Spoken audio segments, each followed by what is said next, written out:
여당 얘기로 좀 넘어가겠습니다. 이제 매일경제가 민주당의 당권 주자들을 릴레이 인터뷰하고 있는데 송영길 후보를 인터뷰를 했어요. 윤경호 의원이 이 부분을 핵심으로 뽑았네요. 나는 친문, 후배 세대의 기회를 달라. 세대 교체에 좀 방점을 그렇습니다. 송영길 후보가 본인이 얘기해요. 63년생, 55.6세가 지금 민주당 소속 의원들의 평균 연령이라고 하더군요. 본인이 딱 그 가운데 점에 있다. 예. 그래서 나는 아래와 위를 연결할 수 있다라는 얘기를 하는데, 자, 민주당이 뭐 당내 권리당원이 뭐 지금 70만이 넘는다고 하던데요. 어떤 선택을 할지 뭐 두고 봐야겠죠. 그러나 제가 봐도 하필 지금 민주당의 당권을 도전하겠다고 나선 분들, 그다음에 또 다른 당 얘기입니다만 바른미래당도 손학규 전 대표가 거론이 되고 있고요. 평화당 역시 지금 정동영 전 대표가 거론이 되고 있고, 그래서 어느 신문이 10년 전의 올드보이들이 다시 당권에 지금 도전을 하고 있다 이런 얘기를 하지 않습니까? 물론 그게 향수를 불러일으키고 과거부터 열혈 적극적인 지지층들의 연속성 있는 그런 효과도 있겠지만 예. 미래를 향한 정당들이라면 과거로 회귀 이게 약점이 되지 않을까 저는 그런 생각을 합니다. 그런 점에서 송영길 후보는 본인은 물론 뭐 나이만 젊다고 해서 세대 교체가 먹히지는 않겠지만 예. 내가 되고 나면 오히려 후배들에게 더 많은 기회를 주겠다. 뭐 하는 얘기 중에 그런 게 있더군요.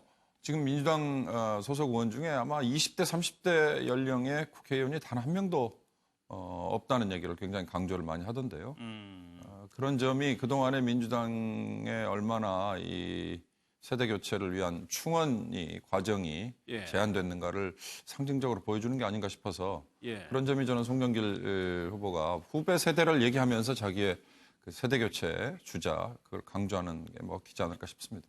그럼 이 내용부터 한번 같이 볼까요? 지금 바른미래당에서는 손학규 전 의원이 당대표 출마를 결심한 것으로 보인다. 폭염 현장 방문하면서 행보를 본격화하고 있다는 건데, 김철근 대변인, 이 내용께 손학규 전 고문이 출마하는 게 좀 기정사실로 받아들이고 있나요?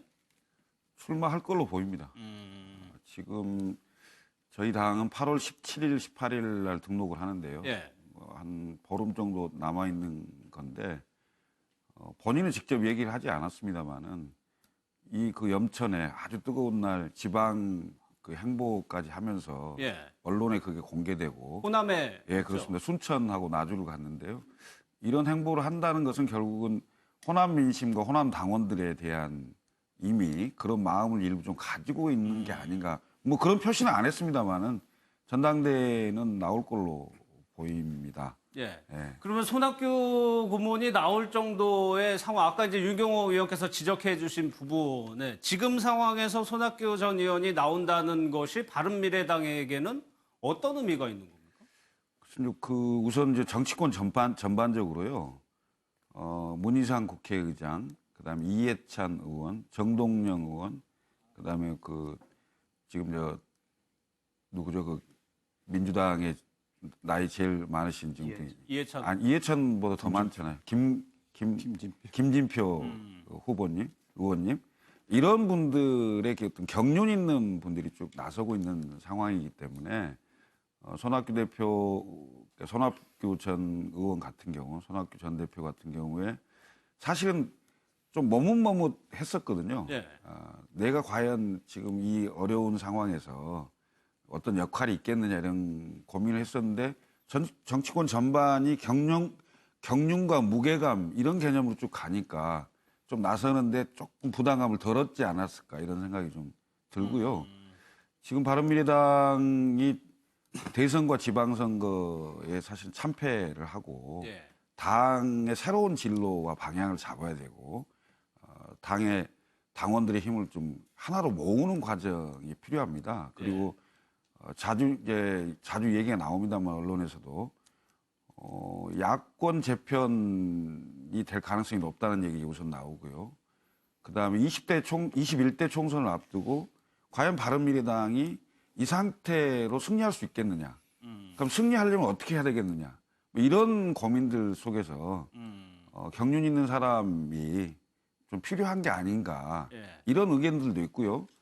또 반대로는 다른 당이 전부 그 올드보이들이 오니까 우리는 뭐 완전히 좀 신선하게 예. 좀 젊은 사람이 가보자 이런 그 일부의 의견들도 있고 합니다. 그래서 그것이 이제 전당대회에서 당원들의 선택이 어떻게 될지는 좀 봐야 되겠습니다만은 저희는 1등이 대표고 2등부터 4등이 최고인이고 그래서 대략 한 7, 8명 정도 나올 것 같은데요. 네. 또 면면이 상당히 젊은 분들이 많습니다. 알겠습니다. 네. 민주평 뭐 자유한국당도 언론에서 많이 다루고 사실 민주평화당도 지금 당 입장에서는 굉장히 중대기로에 서 있는 거 아닌가요? 예, 저희들은 이제 8월 5일 날 8월 전당대회가 예정이 돼 있는데 사실은 이제 정치라는 것이 간략하고 임팩트 있게 말씀을 드리면 이제 저희 당의 문제만이 아니라 정치 일반에 관해서 정치라는 것이 사실 밥의 문제, 집의 문제, 일자리 문제를 해결해 주는 것이 바로 정치 아니겠습니까? 네. 그러면 지금까지 소위 올드보이라고 표현할 수 있는 분들이 보수든 진보든 간에 이 밥의 문제, 집의 문제, 일자리 문제를 해결하는 데 있어서는 좀 난맥상을 보여온 것이 지금의 현상 아니겠습니까? 네. 그렇다고 한다면 지금 우리 그 정치 역사에 있어서 한 세대로 규정짓는 소위 386 세대들이 이제 올드보이가 아니라 올드 어덜트들은 가고 소위 한 세대로 규정짓는 386 세대들이 이 밥의 문제, 집의 문제, 일자리 문제를 해결하는데 9세대들이 실패했으니만큼 이제는 새로운 세대들이 나서서 그런 문제들을 해결하는데 조금 그들의 에너지와 능력을 좀 빌어볼 필요가 있다. 그래서 이것은 뭐 여야를 아울러서 전체적으로 우리 정치 전반의 문제다. 그래서 지금은 확실한 세대 교체를 좀 할 필요가 있지 않는가. 그리고 그러한 물결, 노도와 같은 그러한 물결들이 각 당에 흘러 넘치고 있다. 알겠습니다. 여당 얘기로 다시 돌아오겠습니다. 초기에 조대진 변호사님, 네. 초기에 이슈가 좀 이재명 지사 쪽으로 좀 점화가 되는 것 같아요. 그렇죠. 이제 그 어떻게 보면 상관이 없는 부분일 수도 있고 뭐 지방선거가 이미 끝나버렸는데 왜 굳이 이재명 지사에 관련된 얘기를 점화가 됐느냐에 뭐 의아해하시는 분도 있습니다. 근데 예. 이제 일각에서는 해석 자체가 김진표 의원이 이런 부분들을 대놓고 언급한 것 자체가 이재명 지사에 대한 반감을 갖고 있는 친문 세력들을 끌어안기 위함이다. 뭐 이렇게 해석하는 시각도 있긴 한데 제 개인적인 시각으로는 뭐 이해찬 그 의원이 말한 부분처럼 이게 별로 상관이 없는 부분이고 또 송영길 의원도 이게 사실상 그 당대표 선거하고는 관련이 없는데 수사를 통해서 밝혀지면 될 것이지 이걸 굳이 끌어들인 거는 옳지 않다. 이런 견해가 더 타당하지 않나 개인적인 생각을 좀 해봅니다. 예. 이해찬 의원이야 본인 측근이 지금 저 강기도 부지사로 가 있고 뭐 이런 상황이기 때문에 말하기 좀 어렵겠지만 이재명 지사 문제는 굉장히 큰 문제입니다. 최근에 그 방송 뭐 프로그램도 나오고 그 문제가 됐고 그다음에 고소고발이 돼 있고요. 이것은 도덕성에 관련된 문제이기 때문에 예. 이재명 지사가 수사를 받을 부분은 받고요. 또 거기에 책임질 분은 책임을 져야 되는데 이게 예를 들면 법적인 문제까지 가서 이제 그 수사가 돼서 뭐가 나왔을 경우에는 그때는 상당히 심각해질 가능성이 있기 때문에 수사 결과가 나오면. 그렇습니다. 예. 가능성이 있기 때문에 그런 가능성을 보고 이번에 전당대회에 나온 당 대표들이 사전에 그것을 가지고 충분히 어떻게 처리할 거냐를 가지고 논쟁할 수 있는 거죠. 그리고 이제 김진표 대표 후보 같은 경우, 김진표 의원 같은 경우는 당사자가 먼저 결단을 해라. 예. 이런 얘기까지 한 거 아니겠습니까? 이건 공직자로서 굉장히 큰 그 책임감 있는 문제라고 저는 봅니다. 이게 뭐 다 연루 의혹입니다만은 알겠습니다. 사실 뭐 예. 조폭 연루 의혹도 있고 그다음에 그 여배우하고의 연루 의혹도 있고 하기 때문에 이 연루 의혹에 대해서 해소가 돼야죠. 송영길 후보 같은 경우에는 윤 의원님 갑자기 시비 거는 건 성급하다. 그러니까 지금 당장 무언가를 결정하는 것보다는 가시적인 결과가 나왔을 때 판단을 해야 된다는 좀 입장인 것 같아요. 그렇습니다. 그러니까 뭔가 좀 신중한 자세인 것 같아요. 그러니까 흔히 말하는 친문 세력들이 어떻게 생각하느냐를 좀 보고 어느 쪽이 더 본인에게 유리할까 불리할까 이런 걸 따지는 것 같은데 저는 뭐 조금 거리가 있어 보입니다만 전당대회 지금 각 당이 굉장히 활발하게 하면서 당의 얼굴을 바꾸려고 하는 시도를 하고 있지 않습니까? 예. 국회의원 총선이 지금 1년 8개월, 뭐 크게 보면 한 2년 정도가 남아 있는 상황이 상당히 적기라고 저는 봅니다. 무슨 말씀이냐면 우리 한국의 정치 제도가 바뀌려면 이렇게 각 당이 전당대회에서 당 대표를 바꾸는 것만으로는 바뀌기 어렵죠. 노회찬 전 의원이 던지고 간 정치 자금법 문제, 또 선거 제도 문제, 아울러 정당 내 이런 신진들 충원 문제 이런 것들이 지금 시점에 다뤄지지 않으면 국회의원 총선을 목전에 두고는 절대로 할 수 없는 거거든요. 예, 예. 지금처럼 어찌됐든 좀 여유 있는 선거로부터 1년 8개월, 2년 정도 남아있는 이런 시점에 이렇게 어렵지만 우리 한국 정치를 바꾸기 위해서는 과제라고 누구나 공감을 하는 예. 이것들을 같이 좀 다뤘으면 좋겠어요. 그런 점에서 국회 정개특위가 좀 활발하게 가동이 되고요. 거기에 좀 여론이 관심을 가져주는 게 지금 각 당의 전당대회에서 누가 대표가 되느냐 이거보다 전 더 중요할 거다 이런 얘기를 좀 드리고 싶습니다. 한겨레 신문이 이 김진표 후보하고 이해찬 후보의 충돌을 굉장히 심도 있게 썼는데 이런 내용인 것 같아요. 그러니까 문재인 정권이 출범을 하고 일단 그거는 헤게모니 투쟁이 있다는 겁니다. 주도권을 누가 잡느냐, 당권을. 그러니까 이게 아까 그 말씀드렸지만 뭐 이재명 지사를 옹호하고 싶은 생각은 없고요. 그리고 뭐 그 당연히 거기에 대한 무슨 수사 결과가 나오겠죠. 그럼 뭐 예. 책임을 져야 되는 부분이지만 이거를 지금 당대표 선거 즈음에 그 뭐 친문과 비문을 뭐 가르는 듯한 뭐 예를 들면 핵심 주제로 이렇게 떠오르는 것 자체가 저는 부적절하다고 보여지고요. 그러니까 그런 것 때문에 이런 논란이 있어지니까 그러면 뭐 이거를 뭐 그 이재명 지사에 관련된 논란을 일으키는 사람은 일으켜서 뭐 이렇게 쟁점하는 사람은 친문이 밀어줘야 된다. 아닌 사람은 밀지 말아야 된다. 이런 또 이렇게 프레임이 생길 수가 있기 때문에 예. 그 어떻게 보면 지금 여권 자체가 다른 문제로는 뭐 별로 이렇게 분열될 그런 조짐이 없지 않습니까? 근데 이제 친문과 비문을 좀 명확하게 가르는 듯한 프레임을 자꾸 만들려는 것 같아서 그게 누구의 시도고 누구의 노력인지는 모르겠지만 그런 시도들이 있는 것 같아서 참 안타깝게 저는 느껴집니다. 알겠습니다. 아니 이게 선거의 구도로 보면요. 사실은 김진표, 이해찬의 쟁점을 가지고 거기에 싸움을 하면 친문 후보가 당선이 되는 겁니다. 예. 근데 이 논쟁이 아니고 송영길이 끼어있는 논쟁으로 가잖아요. 송영길 후보가 끼어있는 논쟁으로 가면 송영길 후보가 세대교체론을 가지고 나오고 있지 않습니까? 예. 이런 상황이 되면 친문이 오히려 밀릴 가능성이 있기 때문에 자, 이게 대통령 집권 2년 차입니다. 집권 2년 차에 집권당이기 때문에 아무래도 대통령의 영향이 클 수밖에 없고 왜냐하면 또 지지율이 상당히 높은 상황이지 않습니까? 그럼 국정 운영을 하는데 집권당 대표가 어떤 사람이 가장 좋을 것인가라는 그 이른바 대통령과 가까운 세력 내에서 그런 판단이 있을 거고 그 지지자들이 그런 판단을 가지고 어느 누구를 밀 수 있는 거죠. 그렇게 된다면 제가 보기에는 결국 김진표 대 이해찬 후보의 싸움으로 몰고 가려고 하는 경향이 사실상 이 한겨레 신문 기사에 녹아 있는 게 아닌가 예. 이렇게 생각이 됩니다. 그런 선거 전략도 있다는 말씀이시죠.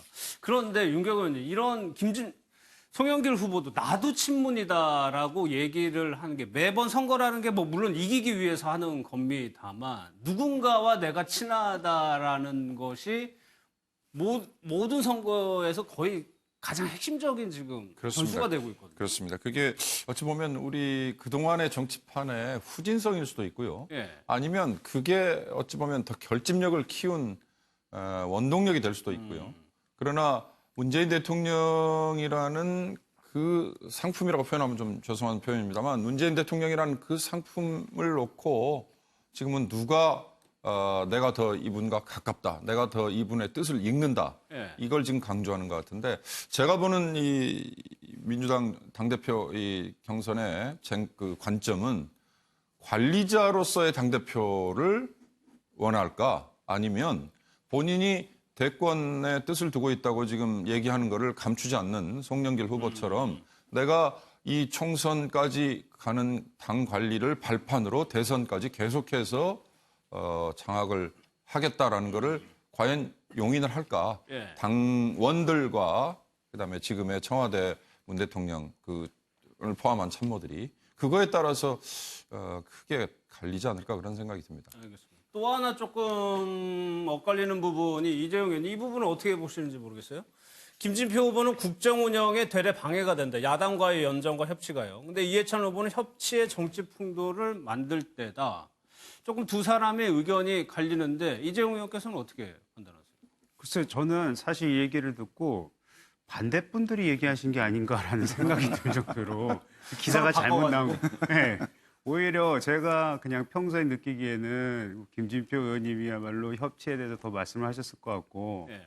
그런데 뭐 그걸 제가 그렇게 감히 얘기하는 건 아니지만 하여튼 보면서 참 뭔가가 많이 바뀐 것 같다라는 생각이 들었는데요.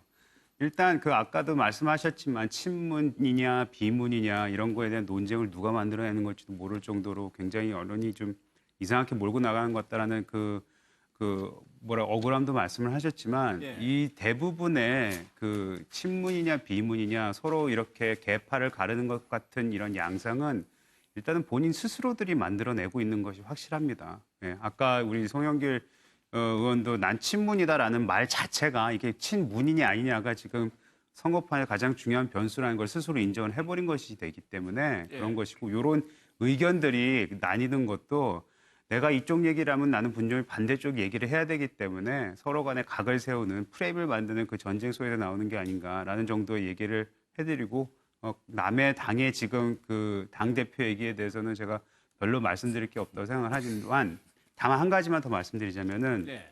지금 아까 모든 각 당이 그 당의 얼굴을 바꾸고 미래로 나가기 위해서 노력을 한다고 얘기를 하셨어요. 하지만 딱 까놓고 보면은 다 과거 인물들만 나와 있습니다. 과거 인물의 과거 프레임의 과거 정치적 계산에 의해서 지금 전당대회를 치르고 있습니다. 예. 우리 자유한국당이야말로 지난 몇 년간 진짜 많은 비판을 받아왔고 그동안 잘못된 부분에 있어서 스스로 반성하는 모습도 그게 잘못 보였을 때 아직도 부족하다는 지적도 받아오고 있지만 사실 근본적으로 가장 큰 치열한 지금 고민을 하고 있는 건 자유한국당밖에 없어 보인다는 말씀드립니다. 하는 분단장 뭐 어떤 의견? 마지막 결론이 이재용 최고님. 이제 각 당의 당적을 가지신 분들이 네 분이 이제 쭉 나오셨기 때문에 이재용 알겠습니다. 최고님의 예. 좀 독단적인 견해인 것 같고요. 저는 지금 집권 여당의 전당대회를 놓고 보면서 정치 후진성을 지적하고 싶은 건데 누구랑 친하다가 어떤 당권을 결정하는 데 있어서의 중요한 요소가 된다. 이거 자체로 후진적인 거 아니겠습니까? 예. 국가와 국민을 먼저 생각하고 그러니까 당권보다는 국가와 국민을 먼저 생각하고 그다음에 이념과 가치의 공유와 추구 이런 거는 뒷자리로 물러나 있고 우선 내가 누구랑 친하고 누구랑 덜 친하고 또 누구를 반대하니까 내가 권력을 잡아야 된다. 집권 여당에.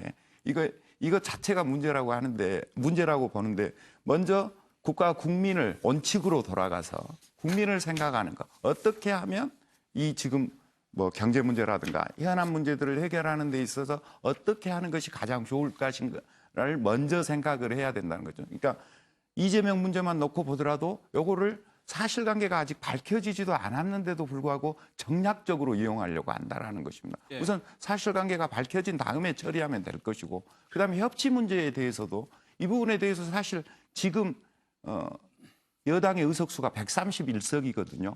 131석인데 야당의 협조 없이 할 수 있는 일이 아무것도 없는 거 아니겠습니까? 그리고 지금 문재인 대통령의 임기도 4분의 1이 지났는데 예. 개혁 입법하고 관련해서는 해놓은 게 하나도 없단 말입니다. 그것이 바로 이제 그 어제 발표된 지지율의 하락 61.3%라는 지금 이제 문재인 정권이 출범하고 가장 낮은 지지율을 기록한 것인데 그런 거하고 연결되지 않겠습니까? 그리고 추세를 본다라고 하면 이런 일에 그러니까 신경을 써야 될 일에 신경을 쓰지 않기 때문에 계속 지지율은 빠지고 있고 집권 여당에 대한 지지율도 마찬가지일 것 같고 따라서 원칙으로 돌아가서 민주공화국의 주인인 국민을 위해서 내가 과연 무엇을 할 것인가 우리 당이 무엇을 할 것인가 이거에 먼저 치중하고 그걸 먼저 우선시켜야 된다 이렇게 말씀드리고 싶습니다. 이 내용 좀 여쭤보려고 했었는데. 몸값 치솟는 무소속의 이영호 송금주 의원 공동 교섭단체가 민주평화당이 깨졌죠. 그러다 보니까 좀 구애를 하고 있다는 건데 실제 좀 가능성이 있어 보입니까? 네. 이제 이영호, 송금주 두 의원이 이제 결정할 문제이긴 한데 예. 여러 가지 어떤 정치적인 미래, 그러니까 국회의원 개인의 정치적인 미래 이런 것들하고 그다음에 정치 상황이 이렇게 복합적으로 있어서 만남은 지속적으로 이루어지고 있는데 이제 뭐 들어올 것이다, 아니다 이걸 제가 제 입장에서 평가하기는 그리고 쉽사리 이렇게 이제 단정적으로 말씀드리기는 조금 미묘한 문제가 있는 것 같아서 여기까지만 말씀을 드릴게요. 그러니까 활발하게 접촉을 가하고 있고 가능성이 있다. 뭐 그 정도지 들어오실 것이다. 여기 이렇게 말씀드리는 것은 다소 성급할 수 있다. 뭐 이렇게. 이 기사에 따르면 조대진 변호사 지금 근데 두 사람은 민주당 입당을 원하고 있는데 민주당에서 별로 관심이 없대요. 그렇죠. 뭐 의원 한 분이 뭐 한 분이라도 더 들어오면 뭐 당연히 도움이 되겠지만 지금 민주당이 뭐 거절한다 뭐 이런 뜻이 아니고요. 굳이 지금 민주당 내에는 여러 가지 뭐 의원들이라든지 다른 뭐 이렇게 분쟁의 이슈들이 없습니다. 당에 관련된 뭐 당론이라든지 이런 게 좀 이렇게 합심돼서 가고 있는 상황인데 어떻게 보면 결이 다른 의원들로 인해서 어떻게 보면 다른 쪽의 진영에 계시던 분을 굳이 본인이 이제 지금 대통령 인기가 있고 또 당 지지율이 높으니까 괜히 흡수해서 뭐 두석 늘리려다가 괜히 분란에 쌓이는 상황이 되는 걸 되게 부담스러워하고 있기 때문에 이제 고사를 하고 있는 부분이고요. 그러니까 그런 분들이 이제 이 두 분이 민주당의 가치라든지 대통령의 정책에 대한 그 생각이 맞다라고 생각이 되면 정당이 얼마든지 받아들일 수 있겠지만 지금은 시기가 아닌 걸로 보여지는 것 같습니다. 알겠습니다. 정의당 상황까지 좀 정리를 해보도록 하겠습니다. 노회찬 의원이 이제 별세를 한 다음에 전열을 가다듬고 있습니다. 지지율은 12.5%로 창당 이후 최고치까지 올라갔습니다. 윤공호 의원님, 지금 정의당이 노회찬 없는 정의당이 앞으로 어떻게 해야 될지도 관심 중에 하나예요. 그렇습니다. 일단 현상적으로 나타나는 거는 이찬진 기업인 출신이고 그분이 과거에 뭐 정치권에도 잠시 기웃거렸지 않습니까? 그런 분이 입당을 했다. 이 굉장한 효과예요.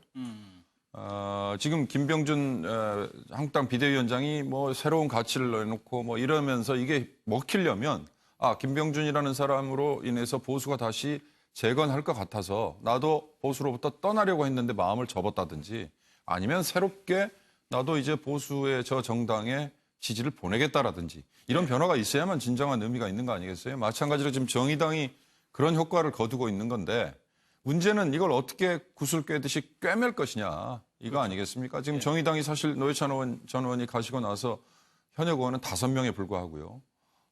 아시겠지만 지역구 의원은 이제 심상정 의원 단 1명이란 말이죠. 그러니까 이 당 지지율만으로 12.6%까지 올랐다고 하는 이 당 지지율만으로 다시 선거를 치를 경우에는 또 비례대표 몇 석 뭐 이거에 불과할 테니까 그런 점에서 아까 제가 거듭 말씀드린 것처럼 정의당만의 노력으로 우리 사회의 진보 정당이 제자리에 정착하기는 쉽지 않다.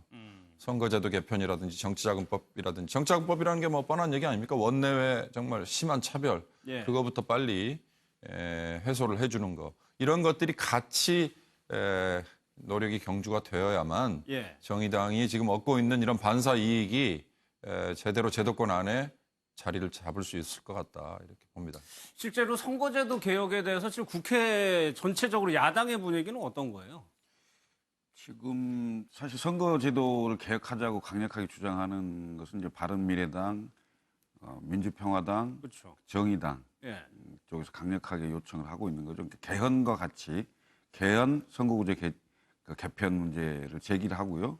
자유한국당도 조금 이번에 지방선거 이후에 개편해야 되지 않겠냐라는 긍정적인 신호들이 좀 많이 나오고 있는데 정작 야당 때 선거구제 개편을 그렇게 강력하게 주장했던 민주당이 집권당이 되고 나서는 굉장히 부정적입니다. 글쎄요, 다 먹을 수 있는데 나눠줘야 될 필요가 있냐 이렇게 생각하는지 모르겠는데요. 한국 정치 발전을 위해서도 제도적으로 다당제가 될 수 있는 구조를 가져주는 게 좋다. 그러면 선거구제 개편과 개헌, 그러니까 제왕적 대통령제의 폐해를 막는 대통령 권한과 뭐 또는 분권형 대통령제를 할 수 있는 국회의 다수 의원들이 생각하는 게 사실상 분권형 대통령제에 가깝습니다. 그럼 그런 개헌과 선거구제를 같이 해줌으로 인해서 이른바 일당이 독주하고 일당이 일방적으로 그 국가 운영을 하려고 하는 부분에 여러 당의 그 다수파 연합이라는 게 형성될 수 있고요. 예. 그 다수파 연합의 타협에 의해서 그 정치나 또 국가가 운영될 수 있는 시스템과 체계가 바뀌는 거기 때문에 그런 부분에 대해서 사실은 집권당이 좀 결심을 해 주셔야 된다. 예. 알겠습니다.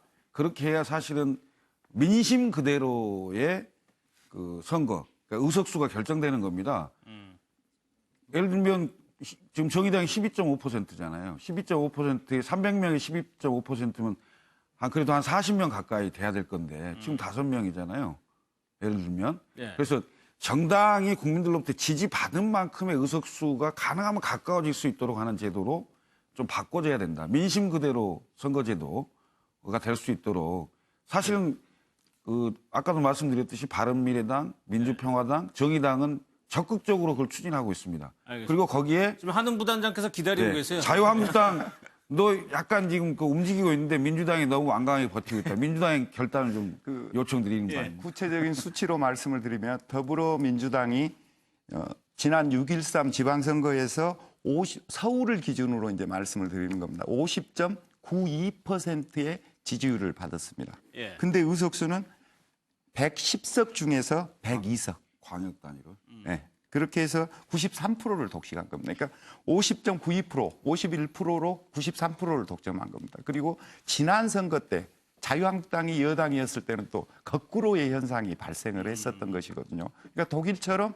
20%의 지지율을 얻었으면 20%의 정당 의석수를 갖는 게 국회 의석수나 이제 그대로 지지율대로의 이제 당선 자리 그렇게 에 해당되는 것이 맞고 지금은 자유한국당이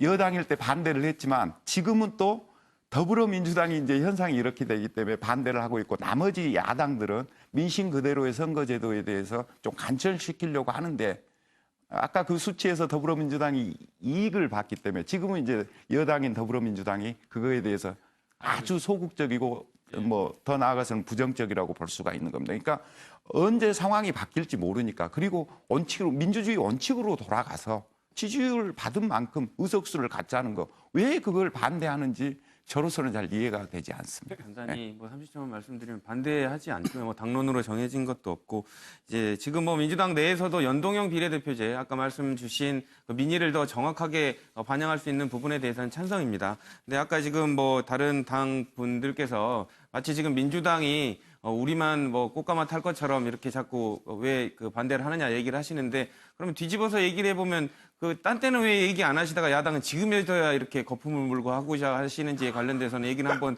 되짚어서 자문을 한번 해보시는 게 좋을 것 같고요.